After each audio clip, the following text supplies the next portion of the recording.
பால் சுறா கருவாடை வச்சு இன்னைக்கு நம்ம சுறா புட்டு எப்படி செய்யறதுன்னு பார்க்கலாம். அதுக்கு ஃபர்ஸ்ட் நம்ம கருவாடை 4-5 தடவை தண்ணியில நல்லா கழுவிக்கலாம். அப்பதான் கருவாட்டில் இருக்கிற அதிகப்படியான உப்பு எல்லாமே போகும். கிளீன் பண்ண கருவாடை ஒரு இட்லி கொப்பரையில வச்சு 6 நிமிஷம் வேக வச்சுக்கலாம். வெந்ததுக்கு அப்புறம் மேல உள்ள தோலை ரிமூவ் பண்ணிக்கலாம். வேக வச்சதுனால தோல் ஈஸியா ரிமூவ் பண்ண வந்துடும்.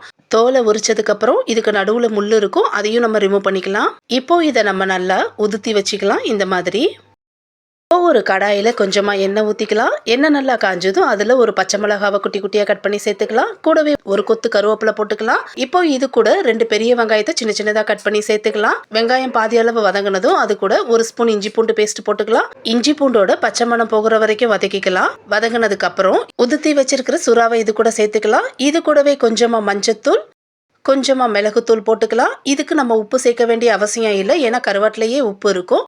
நீங்கள் மீனாக வாங்கியிருந்தீங்கன்னா அதுக்கு வேணால் நம்ம உப்பு சேர்த்துக்கலாம்.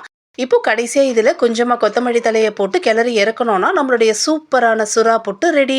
டேஸ்ட்டு ரொம்ப நல்லா இருக்கும், சத்தான உணவும் கூட. இதை முக்கியமாக குழந்தை பெற்றவங்களுக்கு கொடுப்பாங்க, பால் நல்லா ஊறுங்கிறதுக்காக. இந்த வீடியோ உங்களுக்கு பிடிச்சிருந்ததுன்னா லைக் பண்ணுங்கள், ஷேர் பண்ணுங்கள், கமெண்ட் பண்ணுங்கள், மறக்காமல் சப்ஸ்கிரைப் பண்ணுங்கள்.